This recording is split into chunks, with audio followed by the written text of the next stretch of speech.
Finally Redmi A1 Plus কম budget সেগমেন্টের অস্থির একটি ডিজাইন ফোন। আজকের ভিডিওতে আমরা এই ফোনটি নিয়ে সম্পূর্ণ ডিটেইলসে কথা বলবো। এই ফোনটি আমাদের জন্য কেমন হবে, পারফরম্যান্সের দিক থেকে এই ফোনটি কতটা এগিয়ে আছে এই বাজেট সেগমেন্টে, প্রাইস বিবেচনায় এই ফোনটি আমাদের জন্য নেওয়া কতটুকু ভালো হবে, সম্পূর্ণ ডিটেইলস থাকবে আজকের এই ভিডিওতে। প্রথমে যদি আমরা এই ফোনটির বক্স কন্টেন্ট নিয়ে কথা বলি, তাহলে ফোনটির বক্স কন্টেন্টে আমরা পেয়ে যাব ইউজার ম্যানুয়াল, 10 ওয়াটের ফাস্ট চার্জার, মাইক্রো ইউএসবি কেবল, ফাইনালি আমাদের স্মার্টফোনটি Redmi A1 Plus। ফোনটির ডিজাইন এবং বিল্ড কোয়ালিটি নিয়ে কথা বলতে গেলে এই ফোনটির ব্যাক সাইডে এবং ফ্রেমে থাকছে প্লাস্টিক। ফোনটির ব্যাক সাইডের উপরের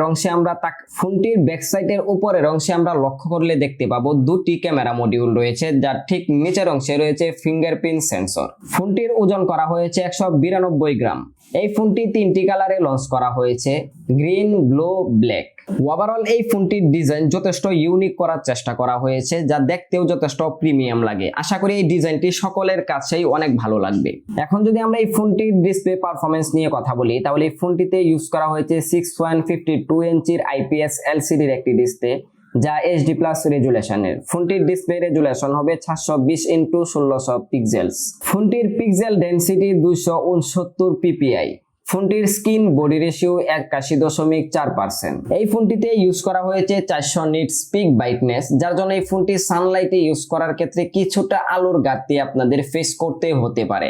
ওভারঅল এই ফোনটির ডিসপ্লে পারফরম্যান্সটি ভালো রয়েছে এই বাজেট সেগমেন্টে, যেহেতু এটি একটি কম বাজেট সেগমেন্টের স্মার্টফোন। তবে এখানে যদি 800 থেকে 1000 নিটস পিক ব্রাইটনেসকে ইউজ করা হতো, তাহলে আউটডোরের জন্য এই ফোনটির ডিসপ্লে পারফরম্যান্সটা অনেক দূর এগিয়ে থাকতো। এখন যদি আমরা এই ফোনটির পারফরম্যান্স নিয়ে কথা বলি, তাহলে এই ফোনটিতে ইউজ করা হয়েছে Android 12। ফোনটিতে চিপসেট হিসেবে ইউজ করা হয়েছে MediaTek Helio A22, যার জিপিইউ হিসেবে রয়েছে Power BRGE832।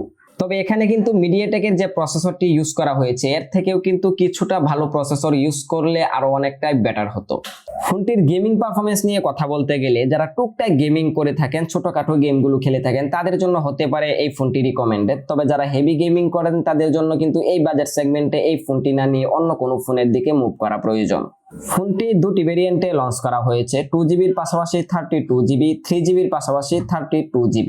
ফোনটির ক্যামেরা সেটআপ নিয়ে কথা বলতে গেলে, এই ফোনটিতে আমরা পেয়ে যাব ডুয়াল ক্যামেরা সেটআপ, যার প্রাইমারি ক্যামেরাটি রয়েছে 8 মেগাপিক্সেলের। 0.8 মেগাপিক্সেলের একটি QVGA লেন্স রয়েছে। ফোনটির সেলফি ক্যামেরা রয়েছে 5 মেগাপিক্সেলের। তবে এই বাজেট সেগমেন্টে এই ফোনটির ক্যামেরা পারফরম্যান্স কোয়ালিটি কিন্তু যথেষ্ট ভালো রয়েছে। ফোনটির ব্যাটারি ক্যাপাসিটি নিয়ে কথা বলতে গেলে 5000 mAh এর ব্যাটারির পাশাপাশি ফোনটিতে ইউজ করা হয়েছে 10 ওয়াটের ফাস্ট চার্জার। তো এখন কথা বলা যাক এই ফোনটির প্রাইস নিয়ে। এই ফোনটি দুটি ভেরিয়েন্টে লঞ্চ করা হয়েছে, 2GBর পাশাপাশি 32GB, যার বর্তমান বাংলাদেশের প্রাইস রয়েছে 9999 টাকা, অর্থাৎ 10,000 টাকা।